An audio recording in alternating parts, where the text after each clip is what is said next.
आज हम class 11th का चैप्टर 1 यानी सेट्स के बारे में बात करेंगे।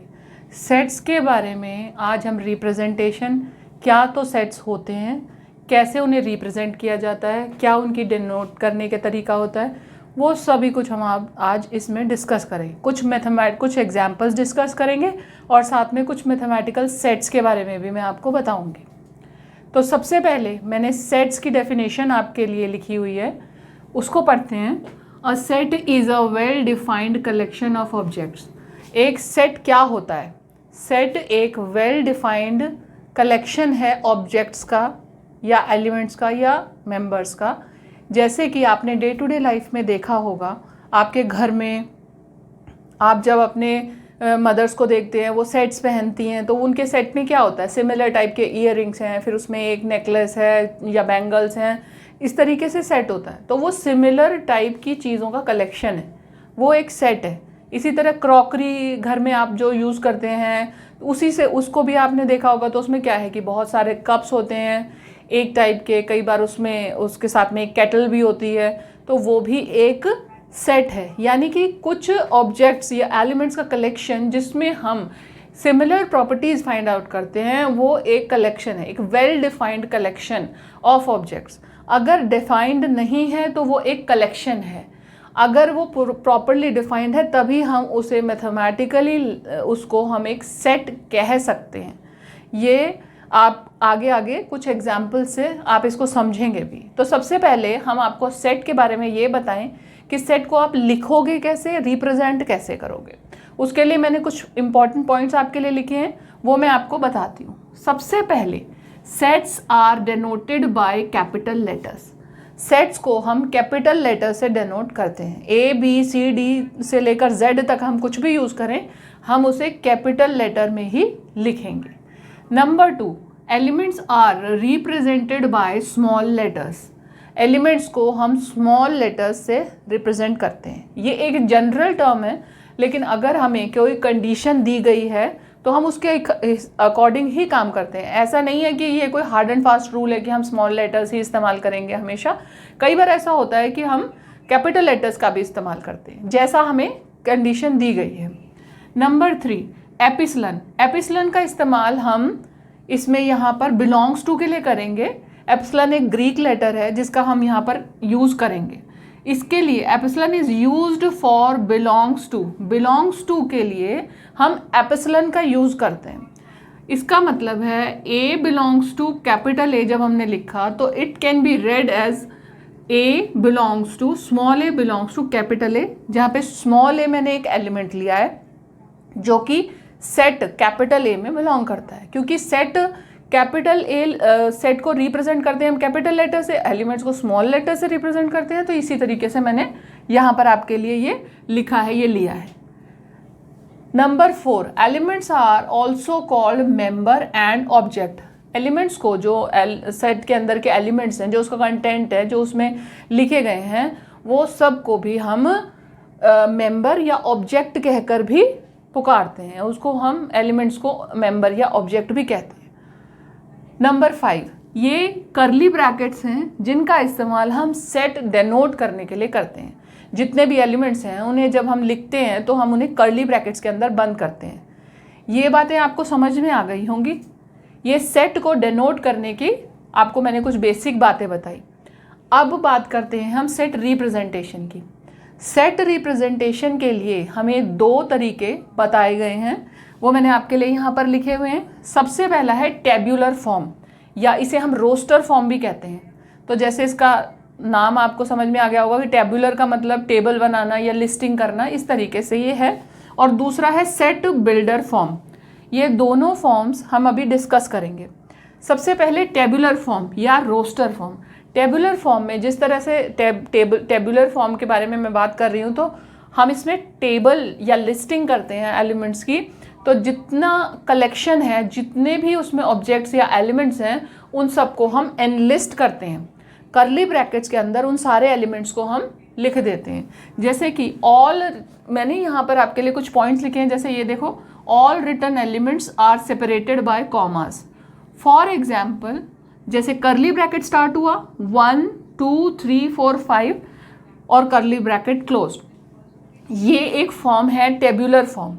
टेब्यूलर फॉर्म को सेट रिप्रेजेंट करने का एक तरीका है। इसी को जब हम एक प्रॉपर डेफिनेशन बनाकर लिखेंगे तो वो हमारा सेट बिल्डर फॉर्म हो जाएगा। टेबुलर फॉर्म की दूसरी एक और रिक्वायरमेंट है, वो ये है कि order of elements in sets is immaterial. Order जो है एलिमेंट्स का, उससे कोई फ़र्क नहीं पड़ता। अगर आप किसी भी ऑर्डर में लिखें, एलिमेंट्स वही के वही हैं, तो आपका कलेक्शन सेम रहेगा। 1 2 3 लिखें, 3 2 1 लिखें, उससे कोई फ़र्क नहीं पड़ता। जैसे फॉर एग्जांपल मैंने यहाँ पर लिखा एक सेट लिखा मैंने 2 4 6 का सेट है, उसे मैं 6 2 4 भी लिख सकती हूँ, 6 4 2 भी लिख सकती हूँ। कैसे भी मैं इसको लिखूँ, ऑर्डर कोई भी लिखूँ, ये सेट वो का वही रहेगा, कलेक्शन वो का वही रहेगा। तो एक बात ये हो गई। और number 3, elements are not generally repeated. अब क्या होता है कि जो एलिमेंट्स हैं, कई बार ऐसा होता है कि आपको कोई कंडीशन प्रोवाइड करी गई है और उसके हिसाब से जब आप निकालते हो तो वही लेटर आपके पास दोबारा आ जाता है या वही एलिमेंट दोबारा आ जाता है, तो उसको लिखने की ज़रूरत नहीं है। जो एक बार आपने एलिमेंट लिख दिया उसे रिपीट करने की ज़रूरत नहीं है। फॉर एग्जांपल मैं आपको एक छोटा सा एग्जांपल इसके लिए बताना चाहूँगी कि जैसे मैंने, अगर मुझे कहा गया कि स्कूल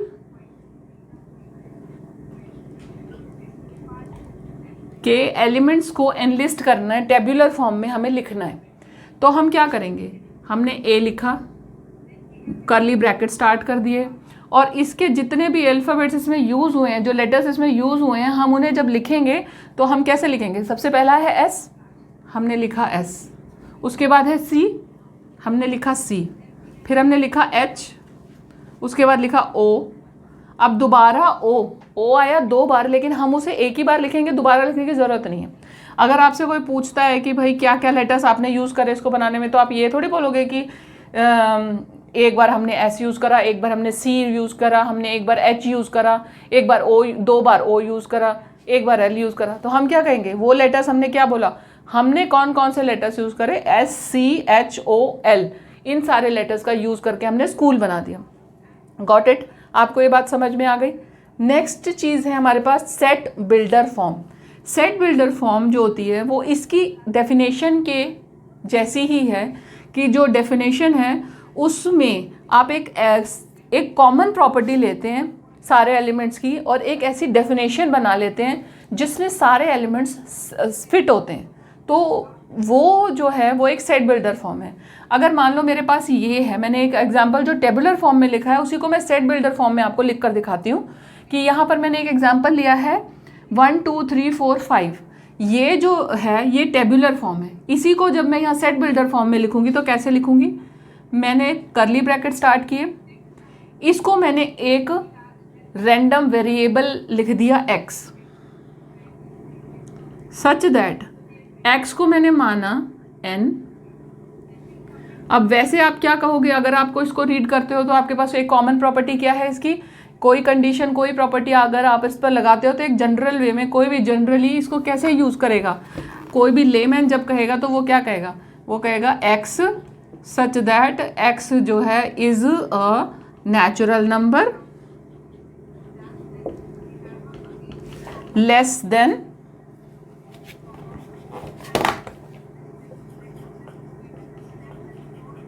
6। ये ऐसे भी लिखा जा सकता है, इसे अगर कोई लिखेगा तो इस तरह से भी लिख सकता है, लेकिन जब हम इसे रिप्रेजेंट करेंगे तो हम क्या करेंगे, हमने कहा x सच दैट x एक स्मॉल n के बराबर है, और जहाँ पर n क्या है, where n belongs to natural number. अब ये पहली कंडीशन हो गई कि नेचुरल नंबर है। दूसरी कंडीशन एक और है कि ये कहाँ तक जाता है, ये 6 से छोटा है, तो हम लिखेंगे n इज़ लेस देन 6, या हम इसे लेस देन इक्वल टू 5 भी कर सकते थे। तो ये जो लैंग्वेज थी इसको हम एक लेमैन लैंग्वेज है, ये आपको जो यूज़ करनी है वो ये लैंग्वेज है। आप इस तरीके से सेट बिल्डर फॉर्म में इस टेबुलर फॉर्म वाले सेट को सेट बिल्डर फॉर्म में इस तरह से कन्वर्ट कर सकते हो। ये दोनों एक ही चीज़ है, ये टेबुलर फॉर्म में लिखी गई है और ये सेट बिल्डर फॉर्म में लिखी गई है। आप चाहें तो इसे पॉज करके नोट कर सकते हैं। तो अब हम बात करेंगे कुछ मैथमेटिकल सेट्स के बारे में, जो मैं आपको बताती हूँ। मैंने आपके लिए ये ऑलरेडी लिखा हुआ है, देखिए n, ये सब कुछ वैसे आपने क्लास 9 से आपने सब कुछ पढ़ा हुआ होगा। 9th 10th में ये सारी डिस्क्रिप्शन आपके पास आ जाती है। 9th में रियल नंबर्स, रैशनल नंबर्स, ये सब कुछ 10th में ये सब आप पढ़ चुके हो, लेकिन हम इसे रिकॉल कर रहे हैं एक बारी, क्योंकि हमें इन सब की ज़रूरत पड़ेगी। तो सबसे पहले देखिए n, कैपिटल N जो है वो रिप्रेजेंट करता है सारे set of all natural numbers को। उसके बाद है Z, set of all integers, Q the set of all rational numbers, R the set of all real numbers. अच्छा, यहाँ पर मैंने लिखा है Z पॉजिटिव, Z प्लस ऊपर लगाया है, that means set of all positive integers. Positive integers means इसमें नेगेटिव इंटीजर्स और जीरो इंक्लूडेड नहीं है। Q पॉजिटिव यानी set of positive rational numbers, और इसी तरह से R पॉजिटिव, सेट ऑफ और पॉजिटिव रियल नंबर। जैसे मैं अगर आपको बताऊं कि n क्या है, 1 2 3 4 and so on up to infinity, ठीक है। Z क्या है, इसमें प्लस माइनस दोनों नंबर्स आ जाते हैं। तो जैसे मैंने लिखा -3 -2 -1 0 1 2 3 एंड इधर भी डॉट डॉट और इधर भी डॉट डॉट, दोनों तरफ नेगेटिव और पॉजिटिव नंबर दोनों तरफ आ जाते हैं। जब मैं Z पॉजिटिव कहूँगी तो मैं केवल इतने नंबर्स का इस्तेमाल कर रही हूँ जो ज़ीरो से आगे की तरफ हैं, ये हैं Z पॉजिटिव यानी पॉजिटिव इंटीजर्स। और जब मैं Q पॉजिटिव की बात करूँगी, सबसे पहले मैं Q बताती हूँ आपको कि Q रैशनल नंबर्स का सेट है।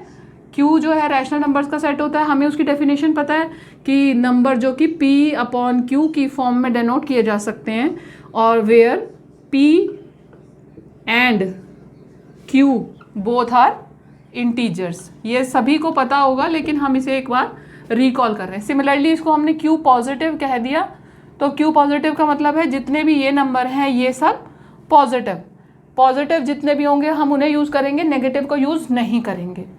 R पॉजिटिव यानी रियल नंबर्स में तो सभी आ जाते हैं। ये जितने भी सेट्स हैं ये सारे के सारे सेट्स रियल नंबर में इंक्लूड हो जाते हैं। क्या रैशनल नंबर, क्या इररैशनल नंबर्स, ये तो आपने पहले भी पढ़ा होगा कि जो रियल नंबर्स होते हैं वो उसमें रैशनल नंबर्स भी होते हैं, इररैशनल नंबर्स भी होते हैं, और इंटीजर्स, ये सभी कुछ इसके अंदर, होल नंबर्स, ये सभी कुछ इसके अंदर ही आ जाता है। यहाँ पर मैंने कहा होल नंबर, इसी तरह से रियल नंबर में तो सभी कुछ आ जाता है जब हम कहें। अब ये बात आपको क्लियर हो गई होगी। इसके बाद हम दो एग्जाम्पल्स आपके सामने मैंने लिखे हैं, हम ये NCERT में से मैंने एग्जाम्पल्स लिखे हैं आपके लिए, और हम इन्हें डिस्कस करेंगे। एक एग्जाम्पल में रोस्टर फॉर्म में कन्वर्ट करना है, सेट बिल्डर फॉर्म में दिया हुआ है, दूसरे में सेट बिल्डर फॉर्म में कन्वर्ट करना है, रोस्टर फॉर्म में दिया गया है। तो पहला एग्जाम्पल नंबर 1 हम करते हैं, क्या है, right the set x where x is positive integer and x square is less than 40 in roster form। अब ये हमें सेट बिल्डर फॉर्म दी गई है और हम इसे रोस्टर फॉर्म में लिखेंगे। तो रोस्टर फॉर्म में लिखने के लिए हमें सबसे पहले उसने क्या बोला कि ये एक पॉजिटिव इंटीजर है। अब पॉजिटिव इंटीजर का मतलब क्या हुआ कि 1 से स्टार्ट होंगे इंटीजर्स।